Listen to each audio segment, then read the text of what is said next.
مولانا مفتی محمود پاکستان قومی اتحاد کے صدر ہیں اور جمعیت علماء اسلام کے جنرل سیکرٹری. آپ کا تعلق صوبہ سرحد کے ڈیرہ اسماعیل خان سے ہے. تاریخ پیدائش جنوری 1919. والد بزرگوار کا نام خلیفہ محمد صدیق جو افغانستان سے ہجرت کر کے آئے تھے. ابتدائی تعلیم ڈیرہ اسماعیل خان میں ہوئی اور فارغ التحصیل دیوبند سے ہوئے 1941 میں. مختصراً یہ کہ آپ کا تعلق شروع سے جمعیت علماء ہند سے تھا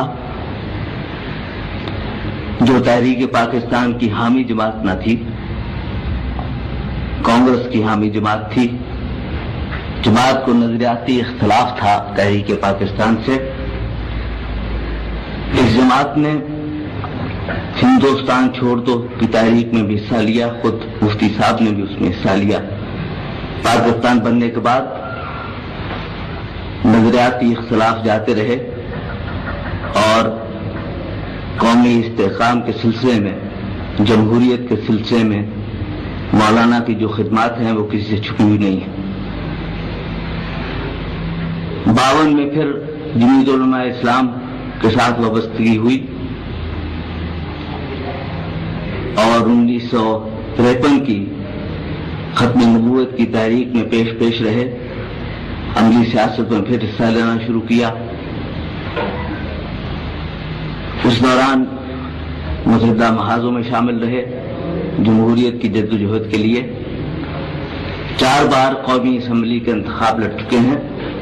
1962 میں بنیادی جمہوریتوں کے نظام کے تحت منتخب ہوئے. 1965 میں کامیابی نہ ہوئی. 1970 میں پھر قومی اسمبلی کے رکن ہوئے اور اس کے بعد 1977. مولانا میرے ذہن میں ایک بات پہلے یہ آتی ہے کہ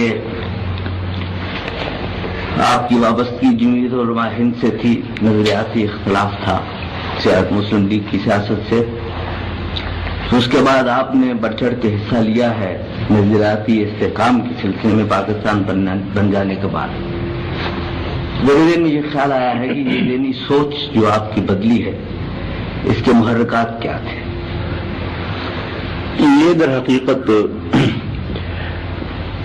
پاکستان بننے سے قبل ہمارے ذہن میں ایک خاکہ تھا مسلمانوں کے حقوق کے تحفظ کے لیے. وہ یہ تھا کہ اس وقت ہندوستان کے 13 صوبے تھے. 6 صوبوں میں اکثریت مسلمانوں کی تھی اور 7 میں ہندو کی اکثریت تھی. تو اس طریقے سے ہمارا ایک فارمولہ جب ہند کا فارمولہ مشہور ہے چھپا ہوا اس زمانے کا کہ صوبائی خود مختاری مل جائے اور صوبے مکمل خود مختار ہوں. صرف 3 محکمے مثلا ڈیفنس ہے یا مواصلات ہے اور فارن افیئرز، یہ جو ہے مرکز کے ساتھ ہوں اور باقی صوبے خود مختار ہوں. اس کے ساتھ ساتھ مرکزی پارلیمنٹ میں تناسب نمائندگی کا اس طرح ہو کہ مسلمان قوم اور ہندو یہ دونوں اکثریتی اقوام شمار ہوں گی اور ان کا تناسب جو ہے وہ 45% پارلیمنٹ میں ہوگا اور باقی 10% وہ دوسری اقلیتیں ہوں گی.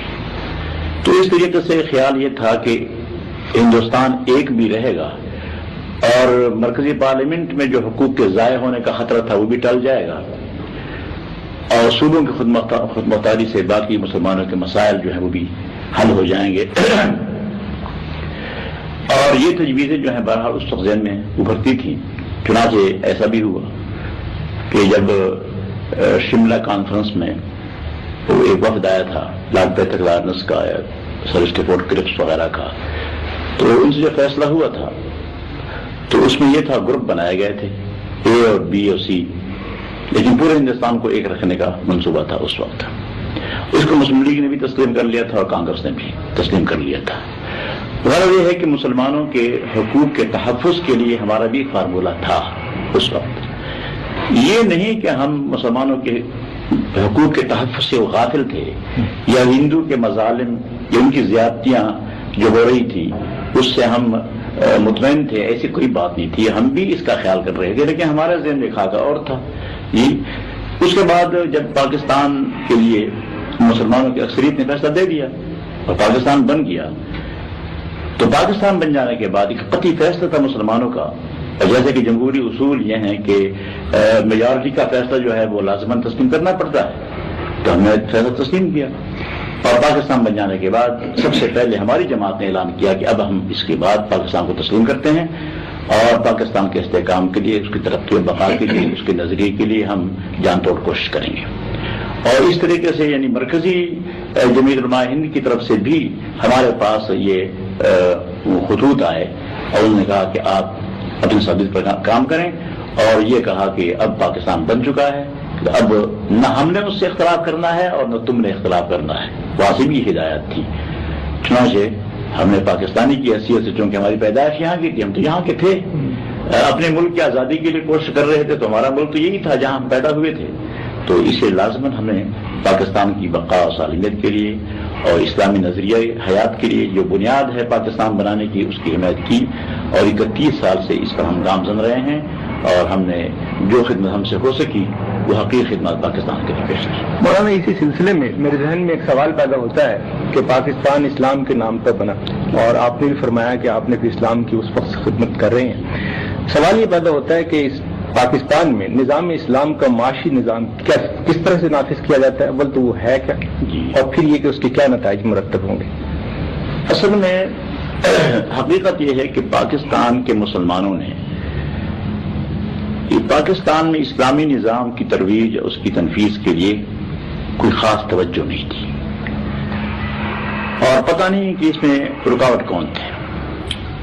میرا اندازہ یہ ہے کہ جو لوگ مغربی تہذیب سے متاثر تھے اور ان کا ہولڈ ہے پاکستان پر پورا مکمل، سیاسی اثر اور رسوخ انہی کا ہے، تو وہ شاید مغربی تہذیب سے اتنے مرعوب ہیں کہ اسلام کی طرف جانے کے لیے وہ ان کے قدم جو ہے آگے بڑھ نہیں رہے۔ چنانچہ اسلام کا معاشی نظام اگر نافذ ہو جاتا تو سب سے پہلی چیز یہ ہے کہ بغیر سود کے بینکاری، بغیر سود کے بینکاری کا نظام جو ہے یہ اسلامی ایک نظام ہے۔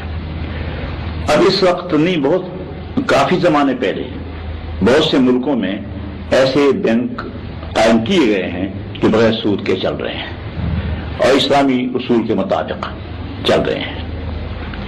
یہ نظام جو ہے ایک دفعہ ایسا بھی ہوا کہ ہم سن 64 میں مصر میں قاہرہ میں ایک مؤتمر میں میں شریک تھا خود، اس میں اسی اسلامی بینکاری کا مسئلہ جو ہے وہ زیر بحث آیا تھا، اور ایک مکمل بینک کا نظام وہ تجویز ہو گیا تھا، اور اس کی پھر کاپیاں بھی تقسیم کرائی گئی تھیں، وہ پورا نظام نقشہ مکمل موجود ہے۔ تو اگر ایک نظام جو ہے ایسا بینکاری کا بغیر سود کے نافذ ہو جاتا تو اس سے بہت سے لوگوں کو بڑے فوائد اور اس کے برکات ہوتی ہیں۔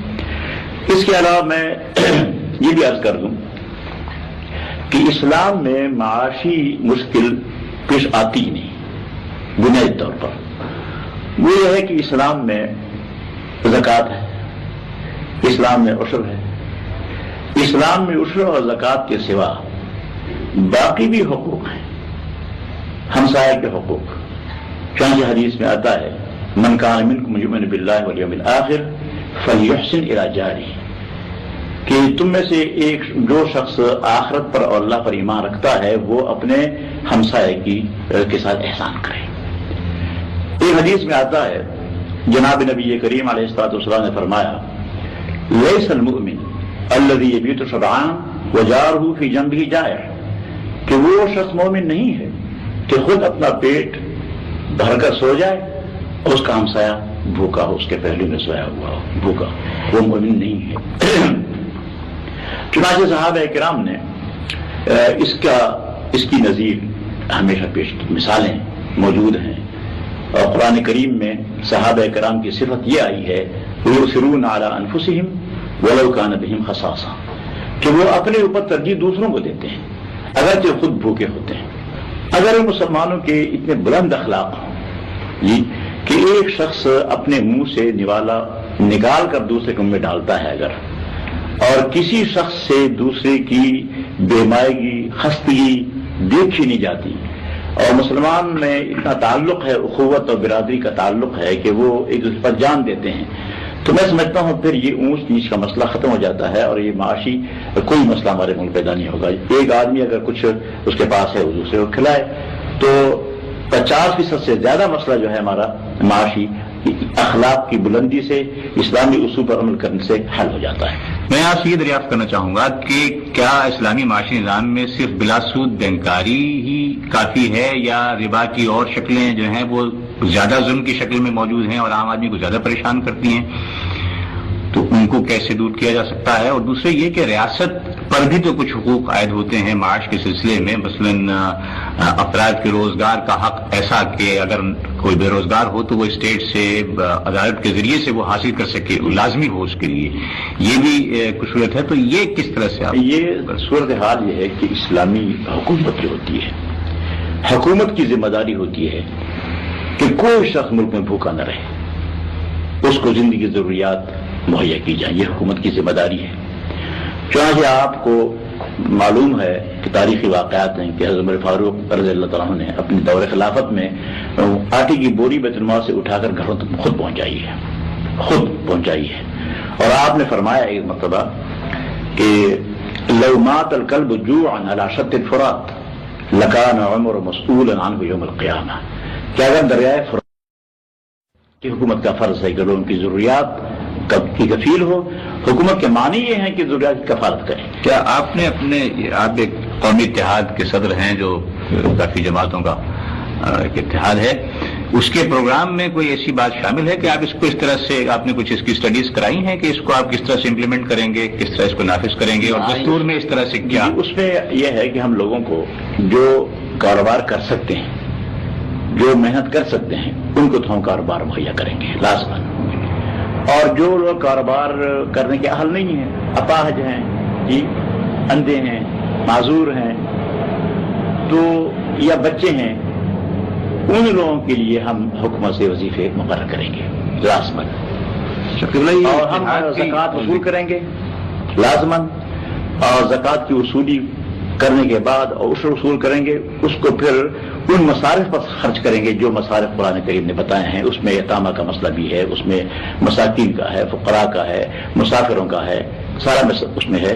تو میرے خیال میں اگر ہم صحیح معنی میں زکوٰۃ عشر وصول کریں تو ہم مولانا آپ نے اسلام کے معاشی نظام پر تو صحیح حاصل بحث کی ہے، عرض یہ ہے کہ ملک کے کچھ طبقے میں یہ خیال پایا جاتا ہے کہ اسلام میں تعزیرات ہی تعزیرات ہیں، اس سلسلے میں بتائیے کہ اسلام میں تعزیرات کے علاوہ بھی اور کچھ ہے؟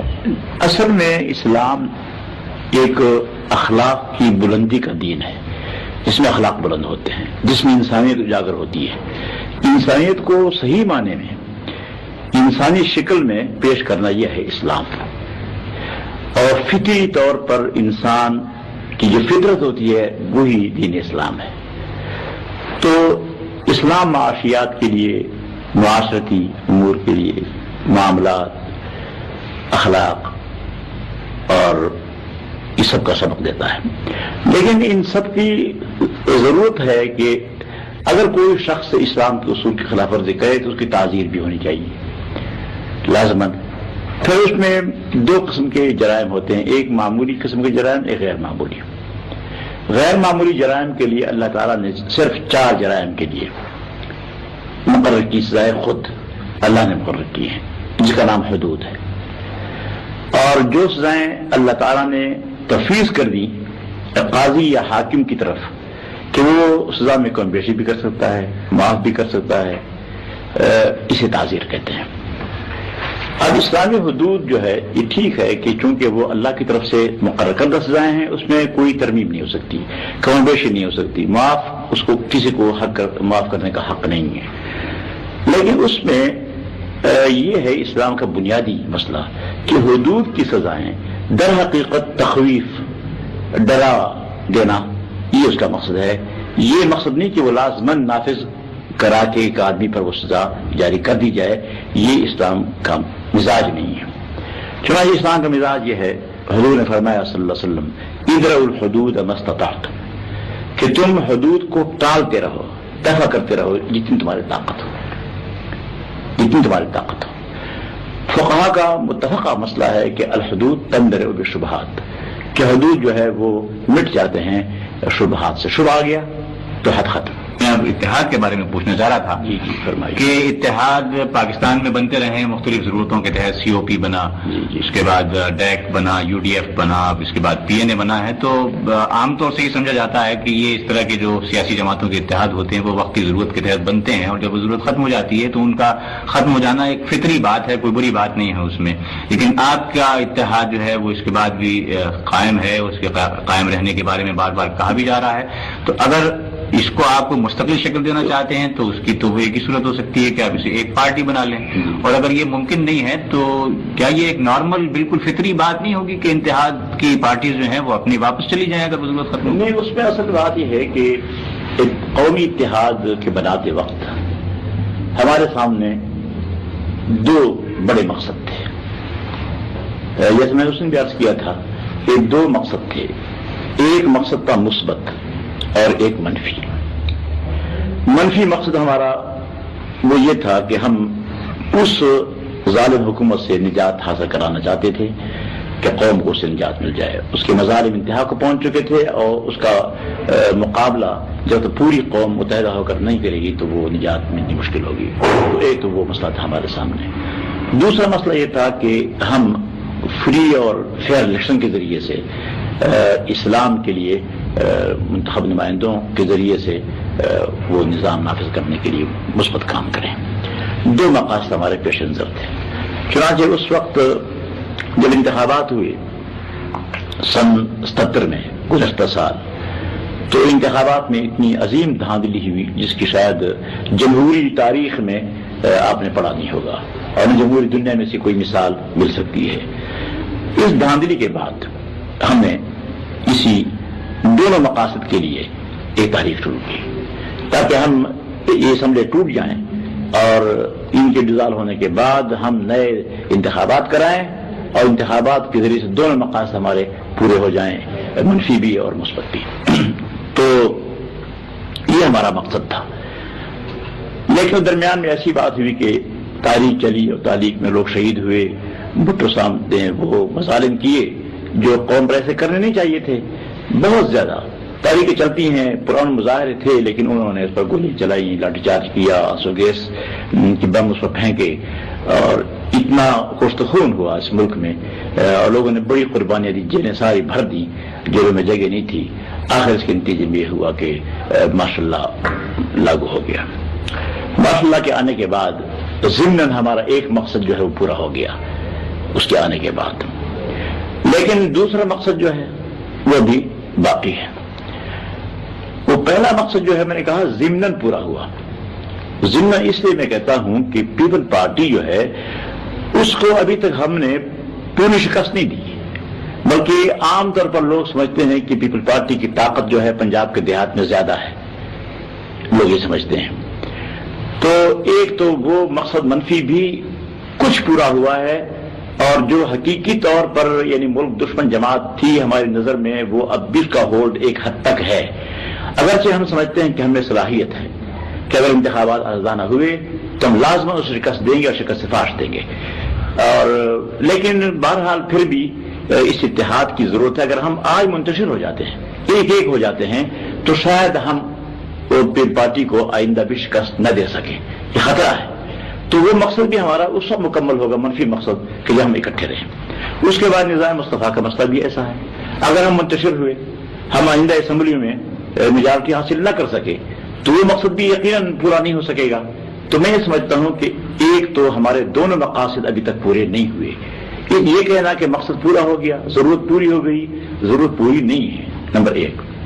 دوسری بات یہ ہے کہ ضرورت پورا نہ ہونے کے باوجود اس قومی اتحاد پر لوگوں نے قربانیاں دی، اس کی پشت پر قربانیاں ہیں۔ یو ڈی ایف پر قربانیاں نہیں تھی، بہت تھوڑی ہوں گی، تھوڑی۔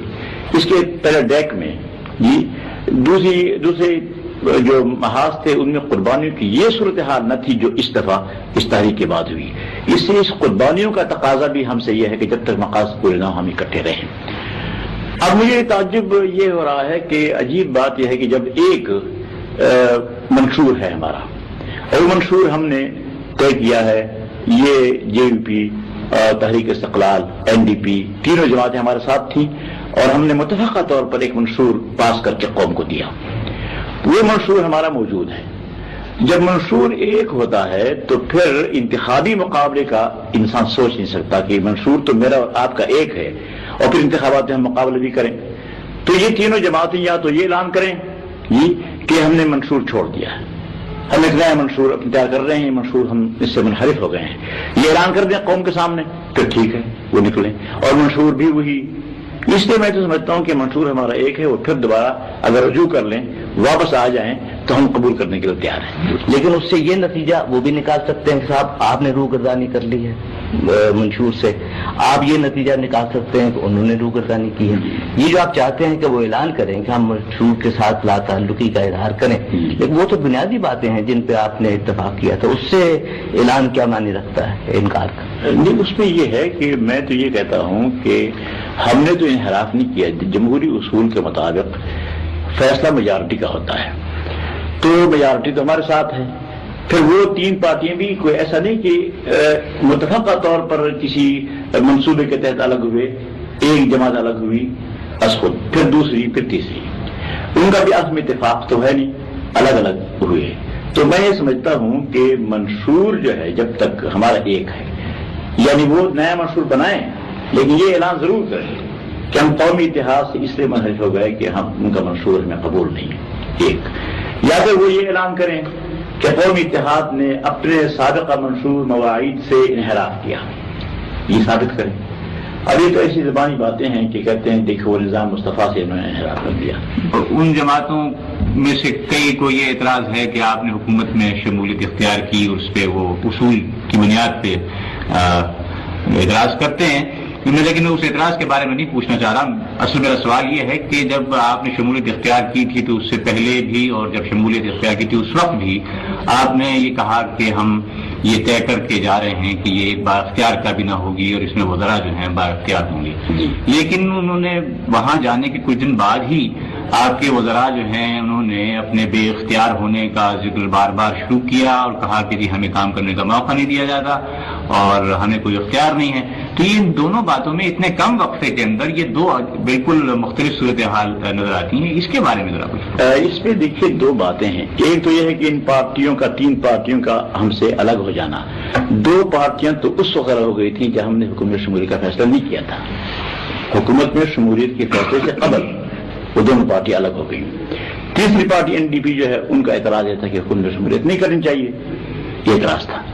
لیکن جب ہم 5 مہینے تقریباً مذاکرات کر رہے تھے، 18 مارچ کو پہلی دعوت دی انہوں نے ہمیں، اس سال 18 مارچ کو دعوت دی اور ہم ان کے پاس گئے، ان سے ملاقات ہوئی، انہوں نے ہمیں پیشکش کی کہ آپ وزارتوں میں آئیں. تو اس میں پھر ہوا اس طرح کہ ہم نے اس پیشکش کو مشروط طور پر تو قبول کیا، غیر مشروط طور پر قبول نہیں کیا. اور ہماری شرطیں جو ہیں وہ پھر میں نے ایک خط لکھا ہے چیف مارشل ایڈمنسٹریٹر کو جو اخبارات میں چھپ چکا ہے، اور اس میں میں نے وہ شرائط جو ہماری تھی وہ پیش کی ان کے سامنے. انہیں شرائط پر مختلف وقتوں پر تاریخوں پر گفتگو ہوتی رہی. یہ اس لیے نہیں کہ ہم اصولاً ماشاء اللہ کے تحت کسی حکومت میں شامل ہونے کے لیے تیار نہیں ہیں. نہ کوئی بھی سیاسی آدمی، جمہوریت پسند آدمی ماشاء اللہ کے تحت گورنمنٹ میں شریک نہیں ہوتا کبھی بھی. لیکن کبھی ایسا ہوتا ہے اتفاق سے کہ ہم ہنگامی حالات کے تحت ملک کی بقا استحکام کی خاطر، ضرورت کی خاطر کبھی ایسا بھی ہو جاتا ہے. اس کی نظیر موجود ہے. جیسے کہ جب پاکستان بننے سے قبل پاکستان کا فیصلہ ہوا، تقسیم کا فیصلہ ہوا ملک کا، تو اس وقت عبوری حکومت بنی، اس میں کانگریس مسلم لیگ دونوں کے نمائندے گئے اور حکومت انگریز کی تھی. انگریز کی حکومت میں غیر منتخب حکومت یہ بنی ہمارے سامنے. اس لیے وہ سمجھتے کہ ہم تقسیم کے مراحل جو ہے وہ اس طرح اتفاق سے بیٹھ کر طے کریں گے آہستہ آہستہ. یہ تو قبلہ کافی اب یہاں بھی مسئلہ یہ ہے کہ ہم نے 5 مہینے مذاکرات کر کے پورا اطمینان حاصل کرنے کے بعد متفقہ طور پر فیصلہ کرنے کے بعد پھر اس میں شمولیت کی. ہمیں با اختیار ہونے کا بھی یقین دلایا گیا. الیکشن شیڈول کا مطالبہ تھا وہ بھی ہو گیا. نظام مصطفیٰ کی اجرا کا وہ بھی ہوا. جو ہماری شرطیں تھی سب کی سب پوری کر دی تقریباً. اچھا آخر میں یہ کہوں کہ با اختیار ہونے کا انہوں نے کہا کہ آپ اپنے محکموں میں آپ کے وزراء بالکل با اختیار ہوں گے, جو کریں گے ٹھیک ہے. بات تو طے ہو گئی تھی, ہم چلے گئے. اب اس وقت با اختیار ہونے میں جو رکاوٹیں ہیں وہ رکاوٹیں ہیں ضرور, اور میں سمجھتا ہوں کہ اس میں ایک تو یہ ہے کہ جو بیوروکریٹس ہیں وہ بالکل نہیں چاہتے کہ ان کے کام میں کوئی کسی کی مداخلت ہو. اس کی حکومت خود اختیاری جو قائم کی ہے دفاتر میں, اس میں کوئی باہر سے آدمی آ کر مداخلت کرے, وہ چاہتے نہیں. اس سے وہ کوآپریشن نہیں کر رہے پورا. ایک تو یہ اس میں اچھا اب ان کو کنٹرول کرنا ہے. ایک یہ ہے کہ آخر ہمارا تعلق ہے اصل میں حکومت ماشاء اللہ کی ہے, فوجی حکومت ہے. اس گورنمنٹ کو طاقت جو ہے سپلائی ہوتی ہے فوج کی طرف سے ماشاء اللہ کے ذریعے سے. انتخابات سے عوام کی طرف سے تو کوئی طاقت سپلائی نہیں ہو رہی جی, تو ماشاء اللہ بھی ہے. تو اس لیے یہ دونوں باتیں جو ہیں ایسی ہیں کہ ان پر ہم نے قابو پانا ہے. میں تھوڑا ہم ایک معاون کی حیثیت سے شریک ہوئے ہیں, یوں سمجھ لیجیے. ہماری حکومت نہیں ہے, ہم کے لیے جیسے معاون کے شریک ہوئے ہیں. شاید ہم موجودہ حالات کو کوئی بہتر بنا سکیں, اور مجھے یقین ہے کہ تجربہ کامیاب ہو جائے گا. اگر ناکام ہوا تو اس کے بعد اور تجربہ کوئی نہیں ہوگا. اسی سلسلے میں ایک سوال ذہن میں پیدا ہوتا ہے کہ قومی کردار میں ہم آہنگی کے بارے میں آپ کا کیا خیال ہے؟ کس طرح سے قوم میں ہم آہنگی؟ یہ تو دیکھیے یہ سیاسی عمل سے ہوتا ہے. بدقسمتی سے ہمارے ملک میں سیاسی عمل جو ہے وہ 6 سال بھٹو کا دور تھا. اس میں بالکل اس سے پہلے ایک ماشاء اللہ, اس سے پہلے اور ماشاء اللہ جی. تو سیاسی عمل جو ہے اس ملک میں نہیں ہوا. اگر سیاسی عمل اس ملک میں صحیح طور پر جاری ہوتا تو یہ مشکلات پیدا نہ ہوتی. سیاسی عمل کے ساتھ سیاسی آزادیوں کی بھی بات وہی تو میں کہتا ہوں, تو وہ کس سیاسی عمل کی آزادی. اب یہ ماشاء اللہ کے دور میں, ماشاء اللہ سے قبل بھٹو صاحب کے دور میں جب یہ قومی اتحاد کی تحریک چلی اور ہم عوام کے پاس پہنچے اور ہم نے عوام سے رابطہ قائم کیا, کتنی مشکلات پڑی جی, لیکن ہم نے کیا. اس وقت کوئی بھی سیاسی پارٹی قومی اتحاد سے الگ ہونے کا تصور نہیں کر سکتی تھی. مجال تھا کہ تحریک استقلال یا جے وی پی وہ قومی اتحاد سے الگ ہونے کا سوچ بھی لیں, مجال تھا. اس لیے کہ سیاسی دباؤ تھا. عوام جو ہے وہ سیاسی جماعتوں کو راستہ دکھا کے ایک راستے پر لے جاتے ہیں زبردستی کر کے, جب شعور بیدار ہوتا ہے. جب اس کے بعد ماشاء اللہ ہوا, سیاسی عمل بند ہو گیا, جل سے بند, عوام سے ہمارا رابطہ منقطع ہو گیا. اس کے بعد ایک سر اٹھانا شروع کر دیا, چونکہ پیچھے سے کنٹرول نہیں تھا عوام کا صحیح معنی میں. تو جب عوامی کنٹرول نہ ہو, سیاسی عمل نہ ہو ملک میں, سیاسی دباؤ عوام کا نہ ہو, تو جماعتیں اس طرح خود سری کر کے وہ الگ ہو جاتی ہیں اور پھر ہم آئنگی اتحاد قوم میں باقی نہیں رہتا. مطلب ایک بنیادی سوال یہاں پیدا ہوتا ہے. 30 سال میں ہمارے ملک نے تجربات بہت کیے. پارلیمانی نظام بھی آیا ہے, صدارتی نظام بھی آیا ہے, مارشل لا بھی لگے ہیں, پارٹیز بھی بنی ہیں, پارٹیز ٹوٹی بھی ہیں, سیاسی پابندیاں بھی عائد ہوئی ہیں, پھر جاری بھی ہوئی ہیں. بے شمار تجربات ہم نے کر لیے 30 سال میں. جی بالکل. کیا وجہ ہے آپ کے خیال میں کہ ہمارے ملک کو سیاسی استحکام نصیب نہیں ہوا؟ بنیادی وجہ کیا ہے؟ ہماری قوم میں کوئی خرابی ہے, ہماری سوچ میں خرابی ہے, ہمارے عمل میں خرابی ہے, یا ہم نے ایک جو اپنے آدرش جو قائم کر رکھا تھا اس سے ہم ہٹ گئے ہیں؟ آپ کے ذہن میں کیا بات آتی ہے, کیوں ہمیں سیاسی؟ میں تو یہ سمجھتا ہوں کہ قوم بہت اچھی ہے, لیکن اس قوم کی تربیت نہیں کی گئی. اور ہمارے جو حکمران طبقے کے لوگ مختلف صورتوں میں ہمارے سامنے آتے گئے ہیں, انہوں نے اپنی کرسی کے تحفظ کے سوا قوم کے شعور کو بیدار نہیں کیا. ہمارے لوگوں کو کریکٹرز نہیں ہے سیاسی, اور انہیں سیاسی عمل کی تربیت نہیں دی گئی. یہی وجہ ہے کہ یہاں کوئی مستحکم کس نے تربیت نہیں دی؟ حکمران طبقے نے، نہیں، حکمران طبقہ سیاستدانوں کو تو کام نہیں کرنے دیا گیا. وہ سیاستدانوں کے ذمہ میں ایک بات میں ہمارے یہاں تو سیاستدان کے یہاں حکمران رہے نہیں. یہی تو میں پوچھنا چاہتا تھا. سیاستدان تو یہاں حکمران نہیں رہے. بالکل یہی میں پوچھنا عرصے چاہتا سے تھا. خاص طور سے جب سے اتحاد بنا ہے اسلام اور اسلامی نظام کے سلسلے میں کافی گفتگویں ہو رہی ہیں، تو اس کے حوالے سے ایک بات یہ بھی ہے کہ دنیا میں دو طرح کے پارٹی نظام ہیں. ایک یک جماعتی نظام کہتے ہیں، ایک کثیر الجماعتی نظام، ملٹی پارٹی سسٹم کہتے ہیں.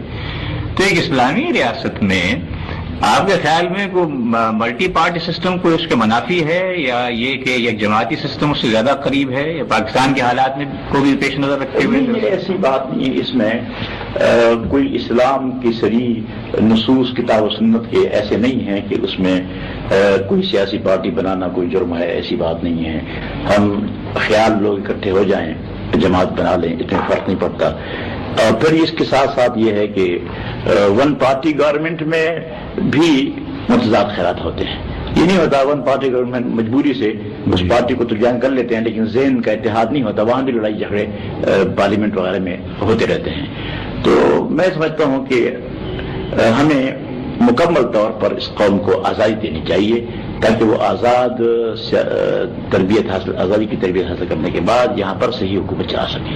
مولانا، ان بدلتے ہوئے حالات میں آپ کے خیال میں ملک کی خارجہ پالیسی کی کیا طریقے ہونے چاہیے؟ کس طرح سے اس پہ خارجہ پالیسی جو ہے اس میں سب سے بنیادی مسئلہ وہ یہ ہے کہ مسلمان ملکوں سے ہمارے روابط سب سے زیادہ مستحکم ہونے چاہیے. یہ نظریے کی مملکت ہے ہماری. جب نظریاتی مملکت ہے تو اسلامی نظریے کے حامی جو حکومتیں ہیں ان سے ہمارے تعلقات بالکل برادرانہ ہونے چاہیے، اور ہمیں اجنبیت بالکل ختم کر کے ایک ملت کی حیثیت سے مسائل کو سوچنا ہوگا. یہ بنیادی مسئلہ ایک تو یہ ہے. پھر اس کے بعد یہ ہے کہ ہم نے کسی کے ساتھ بھی لڑائی نہیں لڑنی، غیر جاندار پالیسی پر گامزن ہونا ہے.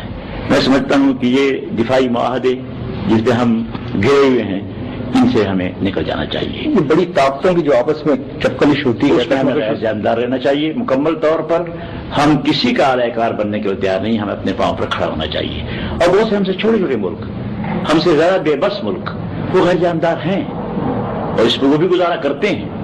تو ہمیں اپنے وسائل پر انحصار کر کے یہ بڑی بڑی طاقتوں کے سرمایوں پر انحصار چھوڑ دینا چاہیے اور اپنے پاؤں پر کھڑے ہو کر غربت و افلاس کی صورت میں بھی اپنی آزادی کو برقرار رکھنا چاہیے. مسلمان ملکوں سے اولین تعلقات اور پھر تمام ملکوں سے دوستان تعلقات اور غیر جاندار ان بلاکوں میں ہم نے کسی بلاک کی حمایت نہیں کرنی. یہ ہمارا موقف ہے. میں ایک پھر وہی میں سیاست، ملکی سیاست کی طرف جانا چاہتا ہوں. انتخابات کی بات آپ نے فرمائی کہ وہ مسلسل نہیں ہوئے. جی.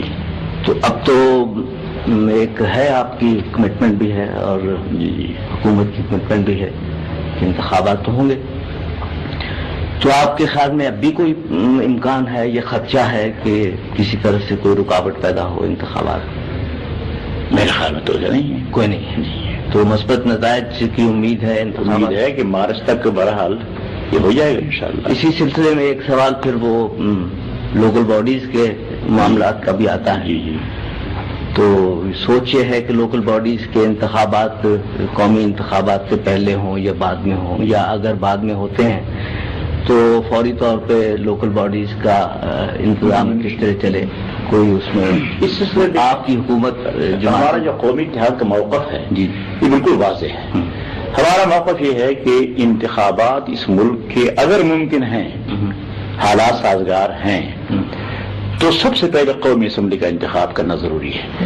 اس لیے کہ قومی اسمبلی کا انتخاب ہی انتقال اقتدار کا ذریعہ بن سکتا ہے.